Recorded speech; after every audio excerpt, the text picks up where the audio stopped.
histoire.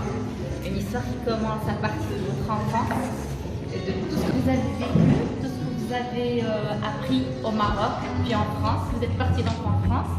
Et là, il y a eu le pays, en fait, l'amour pour le Maroc qui vous a encore ramené vers nous. Donc, ça nous fait plaisir. Votre vie sédentaire, donc, qui se fait pour qu'il se déplace. Pourquoi?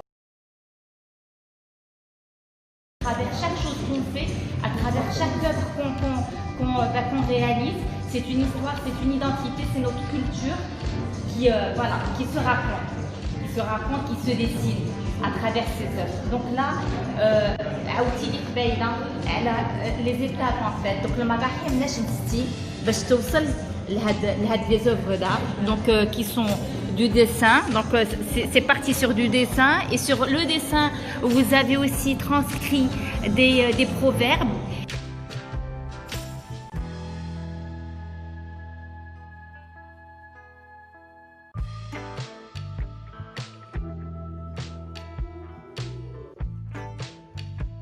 Est-ce que le contact avec la terre, est-ce que ces histoires qui vous ont été racontées par vos grands-parents, est-ce que le fait de regarder dans votre quotidien, d'avoir ces gens-là qui travaillent aussi sur la terre et d'être dans cette philosophie de slow life, parce que les gens prenaient leur temps de cuisiner, de vivre avec leur famille, c'est vrai, est-ce que ça vous a impacté par rapport à votre orientation? Énormément.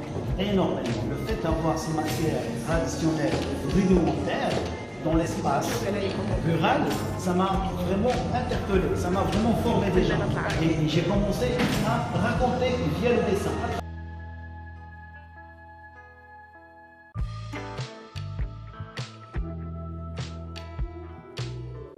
Vous immortalisez donc le patrimoine immatériel qui a été créé il y a longtemps, par les ancêtres, et vous le faites évoluer.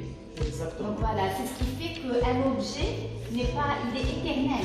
Il est éternel, et évolutif. Exactement. Est-ce que vous avez essayé d'approcher des designers, peut-être pour unir en fait et fusionner les savoir-faire? Est-ce que vous avez essayé de toucher à certains artisans, parce qu'ils font partie de ce monde en fait? Parce que c'est bien de transcrire ça sur des dessins, mais la suite de tout ça, c'est quoi votre objectif, votre philosophie à moyen long terme? Je vous remercie pour votre question, elle est pertinente. L'important, c'est ça. C'est ce que vous venez de dire, c'est comment on passe d'un objet, c'est-à-dire de recherche, vers quelque chose de production. Comment on pourrait produire. Alors moi, ce que j'ai fait, c'est que j'ai un répertoire, j'ai vraiment des modèles intéressants, et j'ai essayé de fusionner pour certains objets, pour concevoir de nouvelles formes utiles qui peuvent être utilisées même au sein de la vie. Pourquoi? Parce qu'on peut aussi, nous, sédentaires, vivre à la manière nomade. Dans un espace, on peut concevoir dans la réflexion, dans notre vie, vivre un objet qui nous rappelle la vie nomade. Je suis parti voir l'atelier, ils ne sont plus là. Donc c'est le dernier à avoir traduit cette enquête en élément de préservation du patrimoine du quartier Clovis. Nous avons un savoir-faire, nous avons des gens, des acteurs qui sont là, qui demandent à travailler, qui demandent à exprimer aussi leur génie artistique.